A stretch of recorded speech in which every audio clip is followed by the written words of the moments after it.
I'm going to listen to Beyonce, Cowboy Carter. I was a little bit concerned when I saw 78 minutes Beyonce doing a country album, but I should not have worried. It's Beyonce after all, and it is arguably my favourite Beyonce album of all time. It's so good.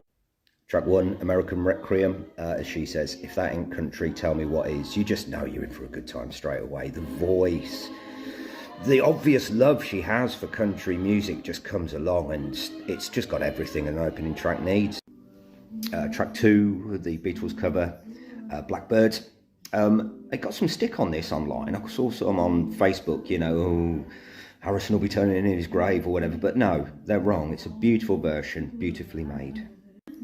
Track 3, 16 Carriages. Not a favourite track of mine. I mean, there's 24 or something on it, so they can't like them all, but still so strong. And that country feel and the boldness and the brashness and just so Beyonce-ness. Track 4, Protector. How beautiful is this? As a parent myself, it really grabs you by the soul. And I'll give you the first proper old school country record. Florence Darcy, Violet Lucas, I love you very much. Couple of short little interludes. Track 5, My Rose, is just a beautiful, voicey build-up, just wonderful. And then track 7, Smoke Owl with Willie Nelson, is just a really sort of going through the radio, finding Willie Nelson, and it's just a perfect. Track 7, Texas Hold'em, the hit, the one you probably all know if you just listen to the old Beyonce record on the radio. And what a special song it is, everything you would hope for. It's the voice, the guitar, it's just a wonderful piece of music. Track 8, Bodyguard, a real highlight for me. Her music is just so brilliantly produced. It's like Quincy Jones was involved. This is quite Billie Jean. It's sort of that good production, that good song, that good everything. It's just brilliant. Track 9, Dolly P, where Dolly Parton introduces, and there's Jolene going on in the background, followed by the cover. And track 10, Jolene, which is brilliantly bang up to date, really made it relevant, and just a great cover. Track 11, Daughter, and then a sort of folky number that Sir John Stevens would be more than proud of, but with an opera, which I presume is her. There's no other singer mentioned. God, what a talent. She can sing opera as well, brilliantly. Track 12, Spaghetti, brilliantly. Well, hats off to you, Beyonce. Sticking a rap song, a brilliant rap song in there, and still making people come along is just a work of genius. Eclecticism at its best. Track 13, Alligator Tears. I think it's my favourite album of the year, simply because it's so eclectic. From hip-hop to this, I'm agnostic, but when she sings Sundays Are True, there's something about her that I believe more than most. Inspirational. Track 14, Smoke Hour 2, Willie Nelson back in the radio studio, introducing track 15, Just for Fun. Another beauty. I don't know who Willie Jones is, but his voice really jumps out at me as being quite special, so I'll dig out of his stuff, but another wonderful moment. Track 16 with Miley Cyrus, Two Most Wanted. I think this is what I was afraid of when I saw her as a country Beyonce album, because I'm not a Miley Cyrus fan, but because it's just a one-off, and because it's pretty good and pretty beautiful, I don't mind her this time. Track 17, Levi Jean. So there it is. Track 17 is the first time that I'm not absolutely in love with a song. It's not bad, but it's just not great. And the song afterwards, 18, Flamenco, is just a beautiful little interlude that's well worth. Track 19, The Linda Martell Show, is Linda Martell, I presume, introducing what is, to me, track 20, the best track on the album, I think. I've probably said that 8 times, but yeah, Nancy Sinatra, Boots Made for Walking sample and a great part. Track 21, Oh Louisiana. Most sort of little short songs I just sort of leave and do 2 reviews in one, but this is just so good and so perfectly timed. The order running in this album is second to none. Track 22, Desert Eagle, yet more brilliance. It's got to be Thundercat on bass, that one. And then track 23, Riverdance again. Track 23, and we have something slightly different, more of a sort of clubby, housey feel. Not a particular highlight for me, but great. Track 24, Two Hands to Heaven, laid back R&B, not a standout for me, but still better than most things on the Immortal albums. And Tyrant 25 is one of my favourite songs. I mean, that is a fantastic little groove and a fantastic... Track 26, don't say that very often, Sweet Honey and Bucking. I think it's sort of 3 different songs, actually, all of which are brilliant and all very different and all in the same track, but work together somehow. But Bucking at the end might just be because it's on now, but Jesus Christ, what? 27th and final track, Amen. Just like, In a Silent Way by Miles Davis, the beginning and the end is the same, and it's the perfect thing to happen, just like this has been most of the way through. So my overall review of Beyonce Cowboy Carter is that I think it's my favourite album of the year. I think it's got everything. I think it's special, and superstars are superstars for a reason, and she is a superstar.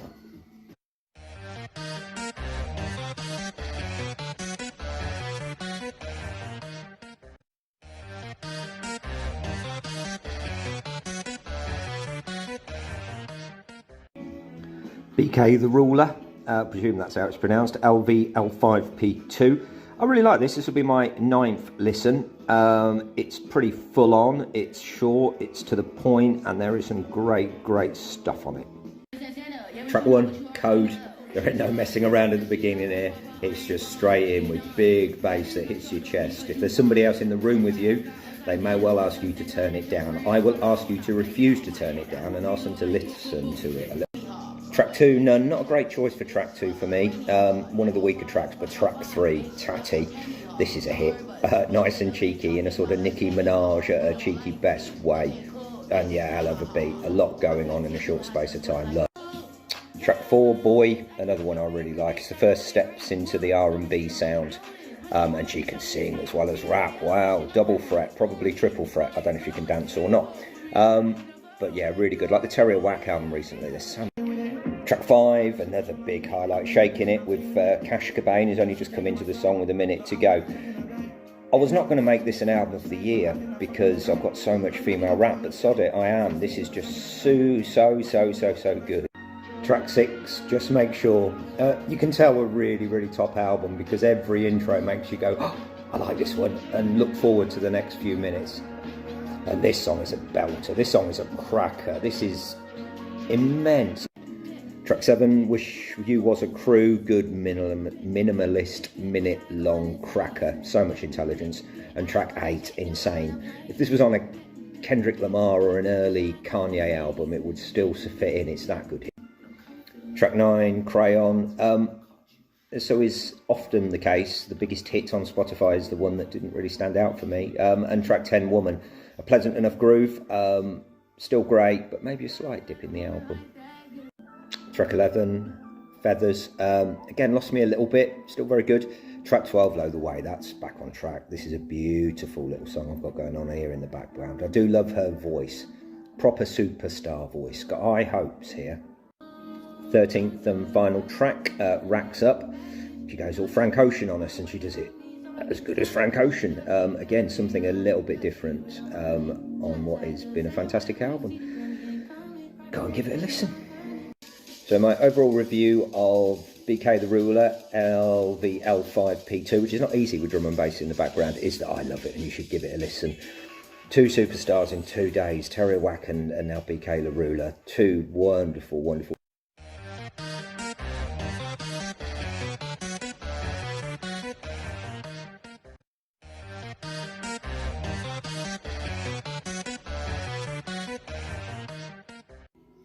I'm going to listen to funk.BR, Sao Paulo NTS, not sure what NTS stands for. This is my biggest discovery in music this year, this type of thing. It's unforgiving, it's hard, but it's so listenable and interesting as well. Track 1, Vai No Shao. It's just uncompromising. I don't know what's called funk really. It's very rarely a bass line, but it's a special music that's like nothing else, and it just grabs you and is unavoidable. Track 2, A Culpa Ada something. The music is in the silence. I've said this before about funk.BR. It's amazing. It's so in depth, and you just have to listen and be engaged. It is amazing. Track 3, I'm not going to bother with the title names. I don't do Spanish. Like every track, just could go anywhere. Brilliant. Nothing sounds like it. So easy to get along with. And track 4, the bass line on this, or the bass drum just gets you in the heart. So good. Tracks 5 and 6, more brilliance, but not a lot to say about them really that I haven't said before. But then track 7, Beat Das Galaxias. I mean, that is, if that doesn't prick up your ears, I don't know what will. Probably make you turn it down, but it's well worth it. But that is Tracks 8 and 9, more brilliance, but I do find it exhausting when I'm absolutely listening to this. But then track 10 is by DJ K, who was the first introduction I had to this type of music, so I feel like I owe him a lot. Thank you, DJ K, it's a brilliant type of music. Track 11, DJ Mackenzie's DJ Mackenzie's. I think this is the best track on the album. I love this type of music, I really do, but it sometimes is too uncompromising. This is compromising to a level, has even got sort of hit potential. Track 12, sort of passed me by. Track 13, though I'm not saying that name live on the internet. Another good example of so much going on, but it feels like so little's going on, and that's what I love about this music. The music's in the silence.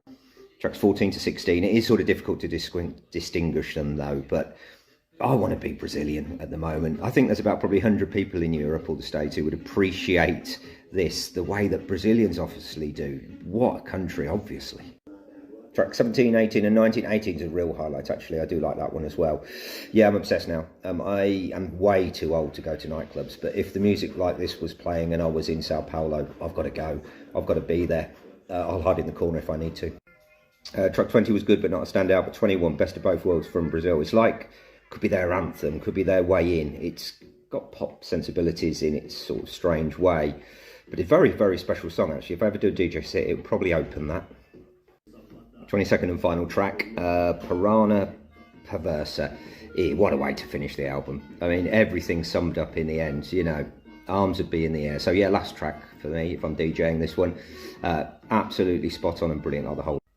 So my overall review of funk.BR Sao Paulo NTS is that it's incredible music, incredibly made. I fell in love with this type of music about a year ago, and it's done nothing but made me proud ever since. Maybe not as nuanced as the DJ Paradiso or DJ...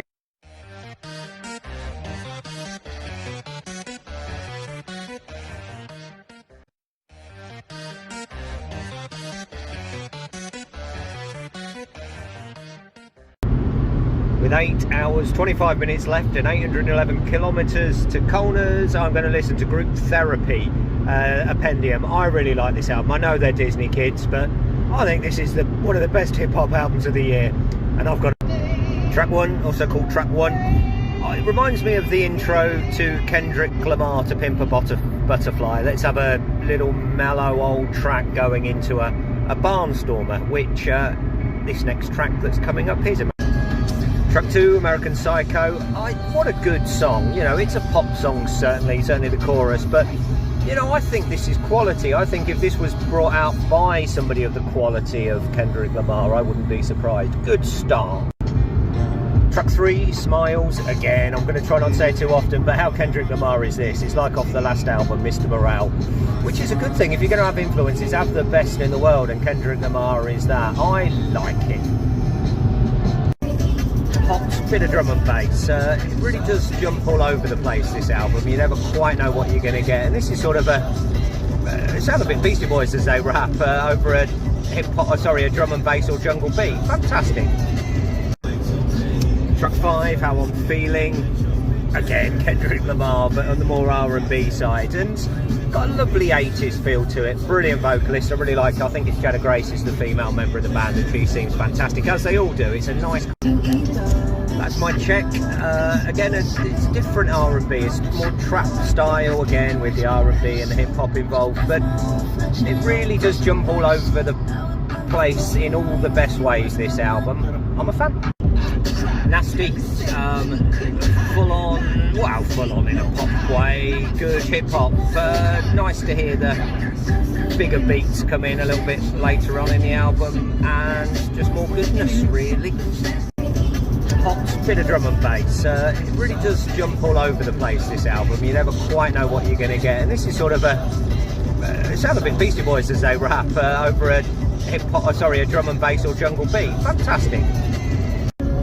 Club song, Unsmiley Face, a real highlight for me. It's sort of the first track that's not R&B or hip hop. It sounds like it could be off a bloody Taylor Swift album or something, but it's so much better, and maybe because it's on its own, it really is a beautiful little standout.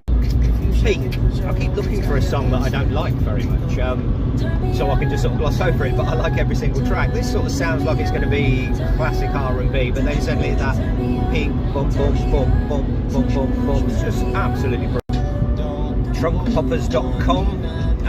It's as if they sat around and said, we need to sound a bit like Kendrick Lamar, but not that close that he's going to sue us. And this just sounds like it's off Mr. Morale, but again, that's got to be a good thing. Help Part 1 is sort of the first time I probably drift off a little bit on the album, a sort of average R&B hip-hop crossover. Help 2 Part 2 is probably my favourite track. I mean, it's only 2 minutes, but it's full-on bang-on piano and big B. Funkfest, again, something different. So far into the album now, we've got something with a little bit rockier, live band feel. Impressive how it jumps around. It feels relevant, this album, like Justified did in its day. DYSBA just sort of washes over me a little bit, but Still Alive is a lovely little song, a nice little interlude in the middle. Such a long album, it should get bored, but you know what, I'm enjoying every moment of this, apart from the last track. I changed my mind. It should be a hit, really. It's got all elements are in there, but it doesn't quite hit the mark for some reason. And what's this track called? GT. Again, doesn't quite hit the spot. Maybe a little bit of a dip in the album, which is fair. It's a long album. Home Alone, more hip hop that just sort of blends in a little bit. But Pull Up's a good track. I sort of ended up preferring the R&B elements of this album just as much as the hip hop, which wasn't the case on the first few listens. But a really nice blend of both. Nasty remix. Look, if your album's an hour and 10 minutes long, don't put a remix that doesn't sound that different on it. But thank you so much. I really like it as a sort of, should be the last track really, but the last track's a belter. But it's a really, really nice laid back groove. It's quite West Coast. And the last track, first round draft pick .mp3. I like this as an ending. Just good quality hip hop. Could be on many different albums hip hop wise, lots of influences, but yeah, nice head bopper to end what has been a great. So my overall review of Group Therapy, the Addendum, is that I love it. I don't care if they're Disney kids. I think they're quality. I think they're talented, and I think it's a fantastic album like Justified was in its day.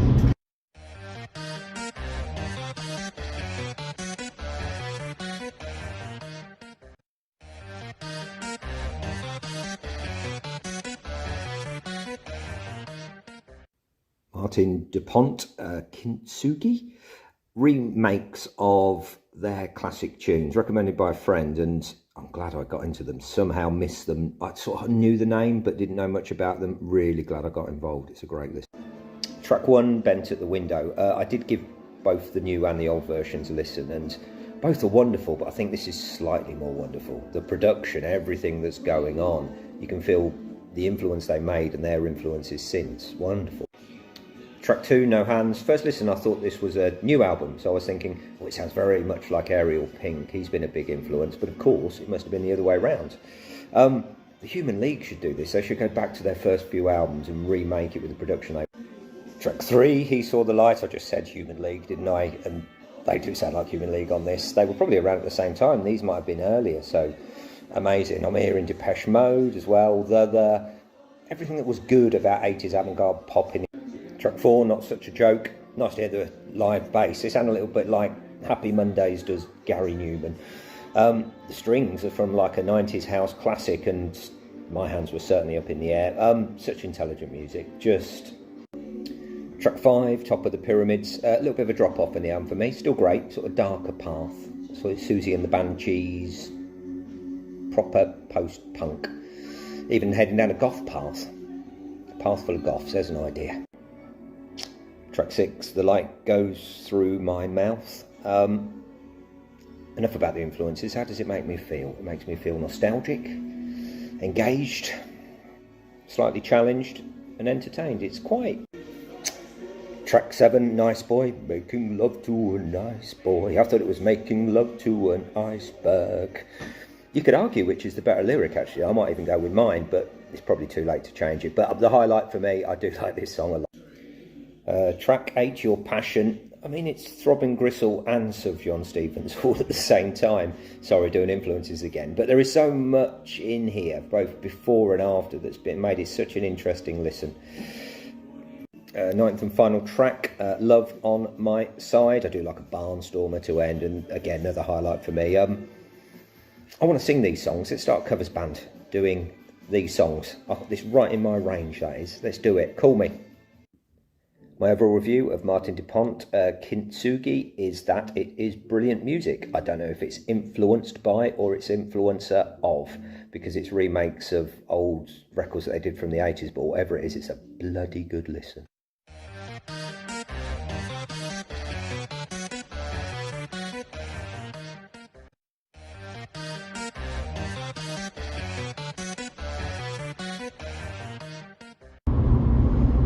Four and a half hours to go, just north of Warsaw. I'm going to listen to the Sire Grey QWERTY 2, which I love, just like I love QWERTY 1. Not that I knew it was 1 at the time, but yeah, what a talent this woman is. And I'm really... So track 1, You're a Fool. I mean, just straight in. What I loved about the first album is that you never knew what to expect, and this was exactly the same. It was just full-on bang rock, which was sort of the last thing I expected, as I previously mentioned. Track 3, AA Bouquet for Your 180 Face. It's again just such a nice sound. It's great on the car stereo actually. First time I've heard it in the car. I've usually had it on at home, and it just is booming and wonderful and great. Track 4, Deep Pad 33. Not a track that stands out for me actually. It's sort of instrumental, well, a bit of singing as well, noodling, experimental stuff that to me I wanted a song to break in that never quite happened. Track 5, Edible Thong, noodling, more noodling. There's a sort of dip in the, I won't call it a dip, but there's definitely some noodling that goes on in the middle with a little bit of vocals, but not too much going on again, a bit like the last track. We need an upbeat one. Track 6 and the penultimate track from memory is Mavis Beacon, sort of song of two halves really, a bit of a longer one for her. First half is like Tyler the Creator, and the second half is like Coda Moccasin. So, I mean, how many can you say that about? 7th and final track, Rate My Kawa Cake, is a nice surprise at the end. What you want, a little bit of noodling at the beginning, you thought, oh, are we going to end up with a bit more noodling, but a nice little bit of dub reggae as a surprise at the end. Good ending, lovely, lovely.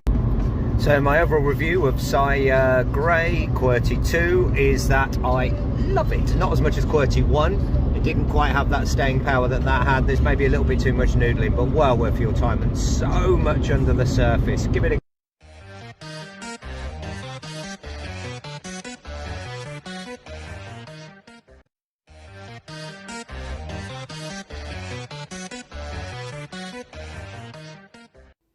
Album of the Year potential, Tierra Whack, Worldwide Whack. I really liked an album, it was about 3 years ago, that was 10 minutes, 10 songs, 1 minute each, and it was perfect. So I think this might be even more perfect. Give this a listen. Track 1, Mood Swing, bit of a way to start, 1 minute 12, they're all short tracks, but they pack in so much. There is so much to say in every single song, and this is a perfect start to what is an epic album. Track 2, Misbehave. It's not dissimilar to the Lil Sims 7-track EP that came out early in the year, and that's a big compliment. Can't decide which is better. They are very, very much in the same quality vein. And she raps in such a wonderful... Track 3, Channel Pit, which looks like the hit, which is understandable.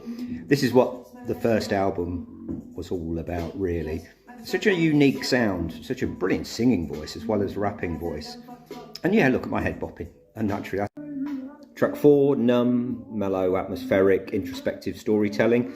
Not a highlight for me, but still a great song. And track 5, Burning Brains. This is a highlight for me. Love this track. Such unique intelligence. And she sings... Who else would do that? Track 6, Accessible. Great, but not a standout for me.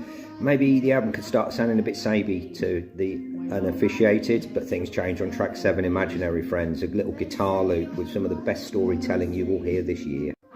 Track 8, X, maybe more traditional hip-hop than much of this album, and it's very welcome and it's done very, very well. There's so much going on in the background. She's from Philadelphia, and I guess that sort of makes sense. It got that Philly sound to it. Track 9, Movies. This is where the album really comes into its own. There's about 4 or 5 songs here in a row that just make this a very, very special listen. And this is a lovely story about a boyfriend not being good enough, which has probably been me in the past. Next one I will take to the movie. Track 10, and my favourite track, Difficult. This is a hit. This is radio 1, 2, 6, whatever you listen to. This could be played on there and should be loved by the whole world. Listen to this song. Track 11, shower song, from the sublime and difficult to the ridiculous, but in a wonderful way, in singing in the shower. We all sing in the shower, and we all think we sound great. We sound like Whitney Houston when we sing in the shower, and apparently so does she, but she probably does.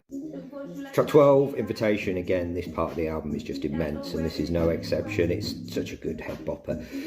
Such intelligence, such thought has gone into every second of each short track. You've got to get involved with this. Track 12, Snake Eyes. Good traditional hip-hop, if she could ever be traditional, but I think I prefer an R&B, so her R&B. 13, Tonight. What a great song this is. Just so beautiful, so much going on with so little going on. 15th and final track, 27 Club. Not exactly a barnstormer, 2 ends, but just a beautiful way to reflect on what has been a wonderful 30 odd minutes. It does whiz by though. I think that's the quickest album this year when it comes to time, guys. My overall review of Tierra Whack, Worldwide Whack, is that I absolutely love it. I'm engrossed whenever it's on. It's a short, sharp journey into R&B and hip hop like nothing else that's around at the moment, and is really worth your time.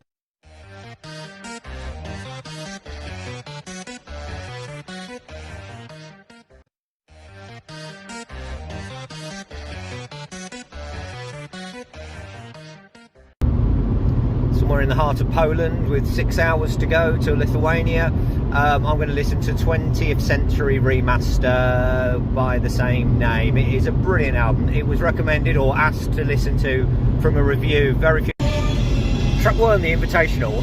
It sounds like nobody else really. Maybe Early Pavement, the sort of very early EPs. The similar guitar, but what a sound. And when their sort of big vocal comes in, it made me jump the first time I heard it, which is a good thing. Track 2, The Prisoner. Every song's a journey. Every song you're up and down and you're round and about, and it's okay, it's not the great production values because they probably can't afford it, but you can hear the songs, and I quite like the Daniel Johnson-esque element of the Track 3, Atticus, Seamless Maglaw. No idea who they are. Sounds clever, and it's a clever song. Probably not a highlight for me. Maybe sounds a little bit samey after the first 2, and there's so much better to come, but so interesting and so original. A little bit wedding present guitar. Track 4, Stopworth, my favourite track. I really like this. Pop sensibilities. Car seat headrest. In the early days, I'd love to hear this full-on produced. I think this is a cracking song. Brilliantly played and brilliantly delivered. Could be a hint. Track 5, I think, Here. It sounds great on the stereo here, actually. They've put a little bit of love into the production on this one. It's a sort of guitar solo start, but when those sort of keyboards and the big boom comes in about halfway through, wow, brilliant. Track 6, Aurora something. Yeah, just more greyness. The guitar playing really stands out on this one. Again, quite Pixies.